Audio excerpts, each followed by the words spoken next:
नमस्ते प्रणाम गीता ध्यान।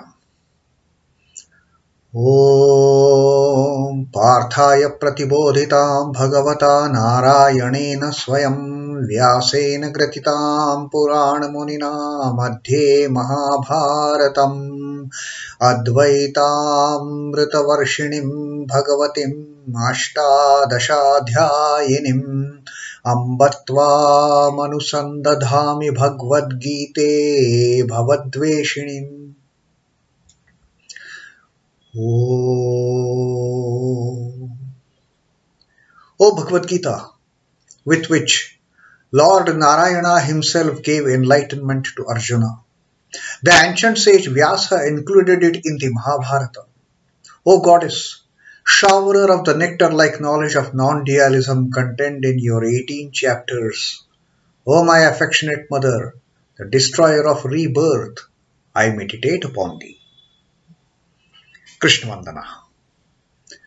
Vasudeva Sutam Devam Kansa Chanura Mardanam Devaki Paramanandam Krishnam Vande Jagat Gurum. Son of Vasudeva, the slayer of Kansa and Chanur, extreme delight for Mother Devaki, O Lord Krishna, the supreme teacher of the universe, my salutations to you. Our reading of Srimad Bhagavad Gita, the 6th Adhyaya, Dhyana Yoga, the yoga of meditation, and the Jagat Guru, the supreme teacher of the universe, Sri Krishna, he is destroying all the doubts of Arjuna that he had put forward to him regarding what will happen of such a yogi who is not able to gain the ultimate knowledge, who is not able to realize, have the ultimate realization of oneness of all the beings, of the oneness of beings with the Supreme Lord. If he doesn't get that, then he is neither here nor there.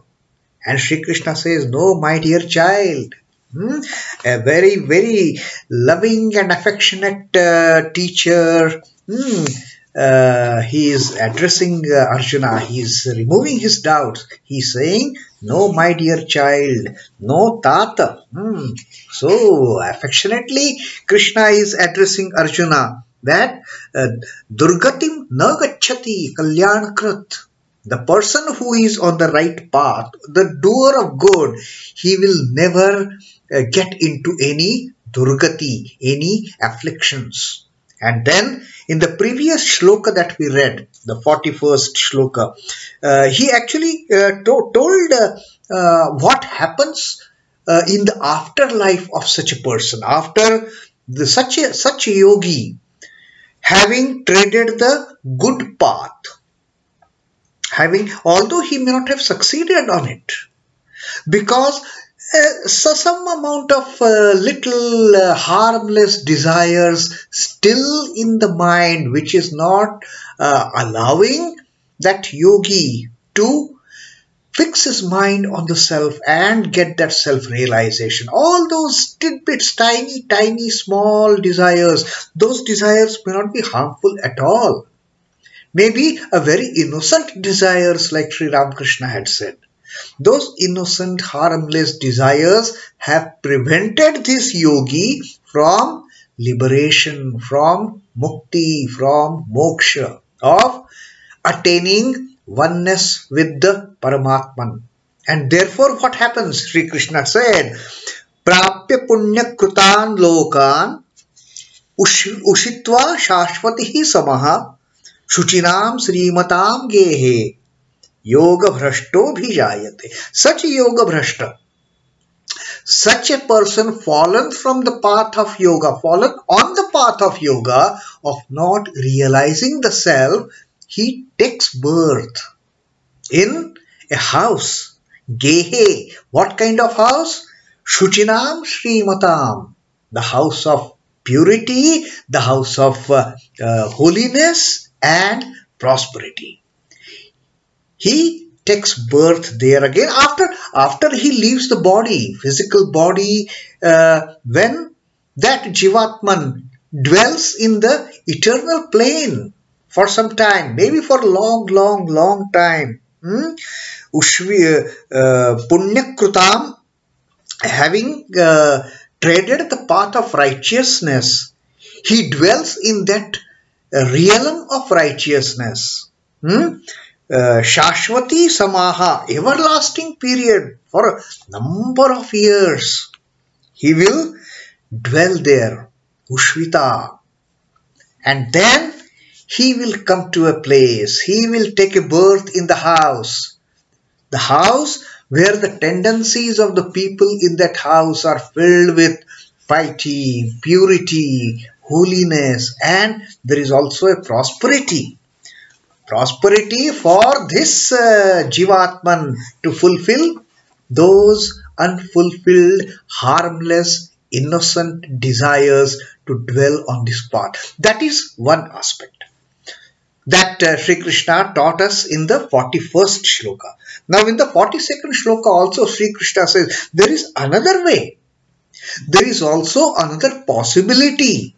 There is also another rebirth for such a yoga bhrashta, for such a person who has fallen down on the path of enlightenment because of those little bit of desires. Now, he is a different type of yogi than the one mentioned in the 41st shloka, where he will take birth in a family of purity and prosperity, because he needs all those resources to fulfill those desires. But there are some yogis, in spite of not having any desires as such, maybe they have fallen on the path of yoga because they have not focused the mind to that intensity, with that intensity, and they could not realize. Possibly they don't have many of desires with them. So what happens of such pious souls? What happens of such mumukshu? Of such souls who are striving after liberation? They seek liberation desperately. What happens of this lot of people?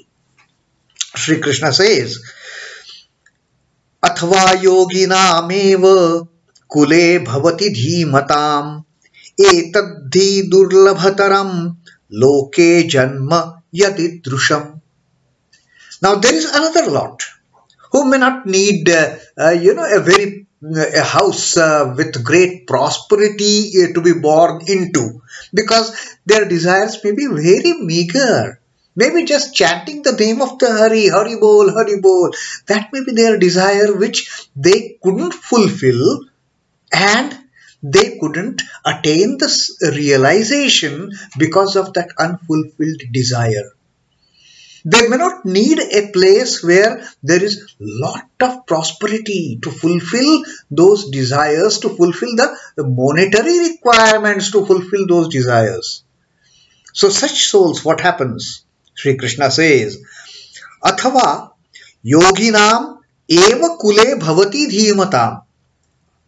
Otherwise, there is otherwise such fallen yogis, yoga bhrashta, who have fallen on the path of self-realization,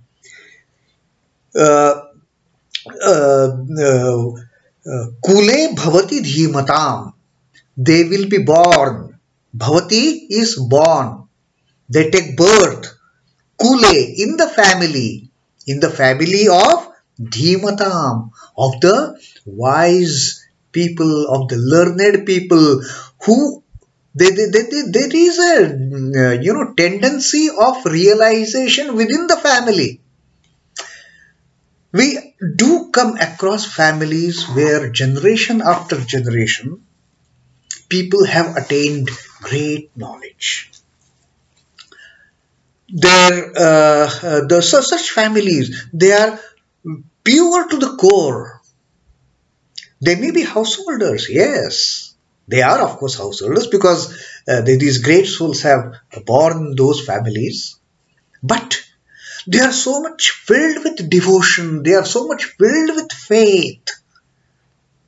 Those families, such souls who don't have any major desires to be fulfilled, they will look for such families. They will look for such houses where their tendency, inward tendency of Shraddha, of faith, devotion, it will get further boost with these parents, with these relatives who have a deep devotion, who are knowledge oriented, who are the families in which people are oriented towards the self-realization. Whether they have attained or not is a different matter, but the circumstances in that family will be conducive for the self-realization. Athavā yoginām eva kule dhīmatām bhavati. They will take birth in such a family, but Sri Krishna again gives a word of caution. Etad durlabhataraṁ. But this particular happening, etad durlabhataraṁ, it is extremely difficult, extremely rare. Loke janma īdṛiśham. It is extremely difficult, extremely rare to find such families for such souls to take birth. But there are. And for that matter, even such souls are so rare. Even such, it is so difficult to find such purest of the pure souls who take birth to fulfill those remaining desire for realization. They may not have any kind of materialistic desires. Those desires may be absolutely pure, absolutely innocent, absolutely harmless, devoid of any lust and greed, those desires. So such yogis, they find the place where the entire atmosphere is congenial for the self-realization. Wisdom flows in that family, in the genes of that family. The urge for realization flows in the genes of those families. So the yogis, if they don't need to take birth in a very pure and prosperous family, a wealthy family, they will take birth in such a family. They may be poorest of the poor, but purest at the heart. Monetarily, financially, those families may be very poor, in dire circumstances, but the hearts of those parents, filled with devotion, filled with Shraddha, filled with faith, filled with love to the holy feet of the Lord. Now, the literal meaning of the Shloka: or he is born in a family of wise yogis only. A birth like this is verily, extremely, very difficult to obtain in this world. Rare are such souls and rarer are such families to take birth in. So, this is what Sri Krishna says. The efforts of such a yogi are never wasted. It is not that he is neither here nor there. No, he is treading on the path. Although he has not realized in this life, there are future lives for him. And such a soul, such a jivatma makes proper provision. He will dwell in that eternal realm full of bliss and the divine happiness. But again he has to come down because he has not attained moksha. He has not attained liberation. So one way is taking birth in a pure and prosperous wealthy family where those petty desires can be fulfilled very easily. or take a birth in the family where there may not be any prosperity as such. The family may not be wealthy at all, but the hearts of the family members are filled with devotion, are filled with vairagya. There is that tendency of abhyasa and vairagya flowing in the genes of the family. So, this is the alternate route. And therefore, Sri Krishna says, nothing goes waste. When a person starts walking on this path of meditation, on this path of Dhyana yoga, on this path of yoga, although he doesn't meet the ultimate end, although he doesn't gain the ultimate realization, the effort of walking on this path doesn't go waste. Provided that person is kalyanakrit, provided that person is walking on the right path, is doing good, devoid of lust and greed, then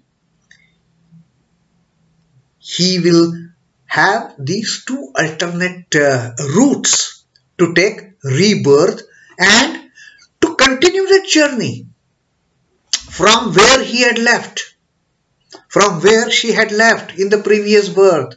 And ultimately a stage will come, even if not in that birth, maybe birth after that, maybe birth after that. But such yogis will always strive for realization, for the ultimate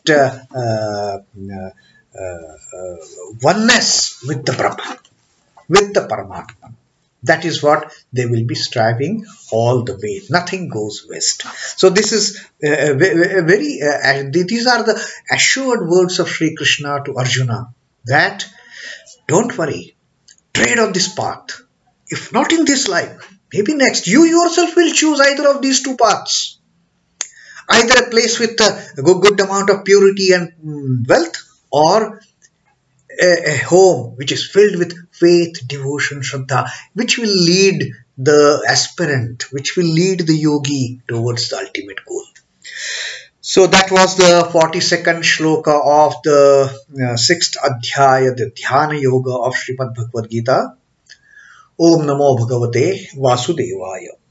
Sri Krishna Arpanamastu. Jai Sri Ramakrishna. Jai Thakur. Jai Ma. Jai Swamiji.